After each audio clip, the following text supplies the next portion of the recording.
Have you ever felt your entire world collapse in a single moment? I have. Imagine coming home after a long day, expecting the comfort of your family, the laughter of your kids, the warmth of your life, only to discover that the person you trusted most has been sneaking around with your closest friend.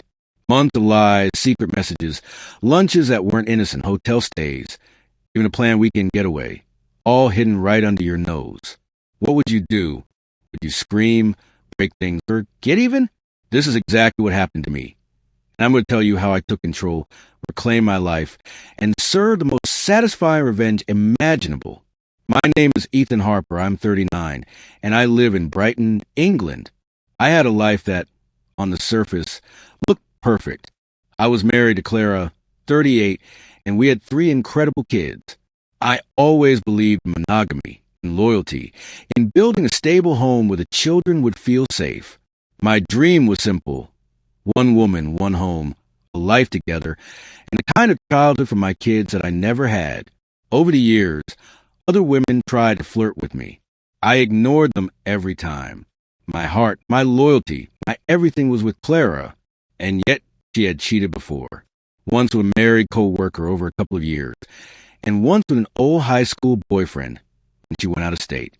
Each time we separated briefly. I forgave her. I thought I was doing the right thing, for our kids, for our home, for our life. But forgiveness is heavy.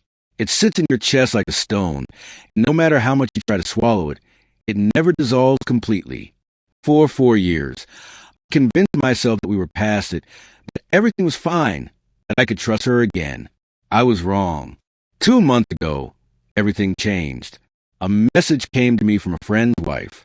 Just a few words, but enough to make my heart stop. "Ethan, you should know what Clara is doing with Liam." Liam, my childhood best friend. Someone I had trusted like a brother.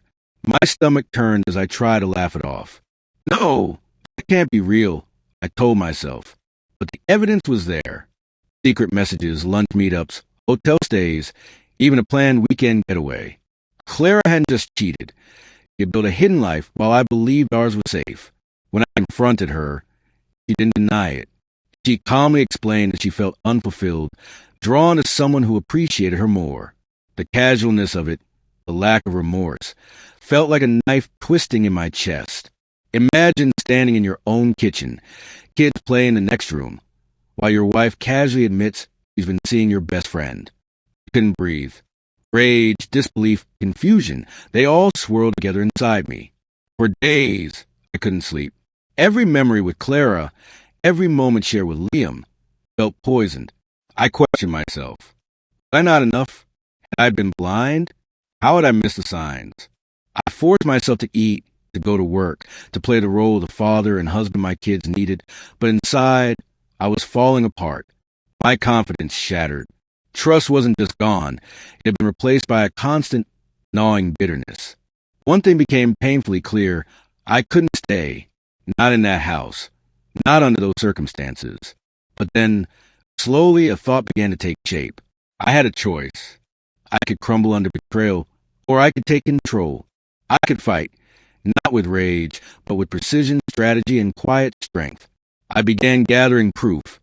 Messages, emails, receipts, timestamps, every tiny detail documented meticulously. I reorganized my finances quietly, making sure I was untouchable, and started preparing myself emotionally. I refused to act on blind anger. I refused to let them see me crumble. Clara tried her usual manipulation almost immediately, suggesting an open arrangement. "See other women if you want. Just come home to me," she said. I laughed, not out of humor, but out of relief. I knew my worth. I knew my limits. I wouldn't be manipulated. I wouldn't be broken. I started asserting control, subtly, almost invisibly. I canceled joint outings with vague excuses. Spent more time with kids. Let Clara feel my absence. I dropped hints that Liam had overstepped. Little comments that made them second-guess themselves. Then came the moment when the payoff started to unfold. A dinner with mutual friends.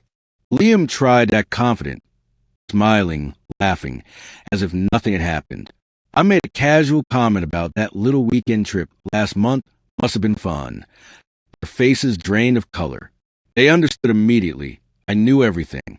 No yelling, no chaos, no breaking of things.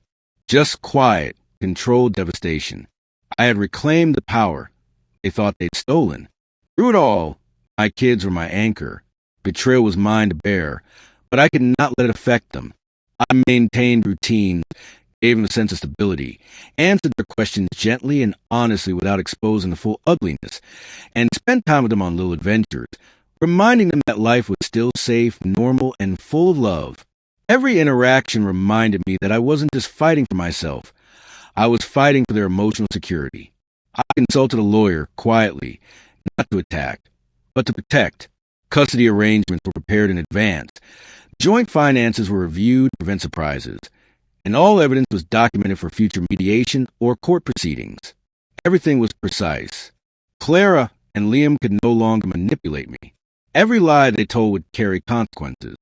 Finally, the showdown arrived. Clara tried the usual manipulations, emotional appeals, guilt trips, but I stood firm, calm, collected, unshakable. Liam, confident at that dinner, was blindsided by casual references to their secret activities. The smirk faded instantly. No public humiliation, no shouting, just a complete dismantling of their illusions. I was untouchable emotionally, financially, and legally. The relief hit me like a wave. Betrayal still stung, but I was no longer powerless. Trust, once broken, never fully returns. But dignity, respect, and independence can always be reclaimed. Revenge isn't always about hurting someone. Sometimes it's about standing tall, asserting boundaries, and living your best life while they watch their comfortable illusions crumble. I allowed myself to feel hurt, anger, betrayal, and then, finally, release, freedom, control, peace. Betrayal is devastating, but reclaiming your life, your dignity, and your emotional power, that is the ultimate revenge. If this story gave you chills, hit that like button and comment below. What's the most satisfying revenge you've ever witnessed? And don't forget to subscribe for more stories of betrayal, justice, and payback that will leave you on the edge of your seat.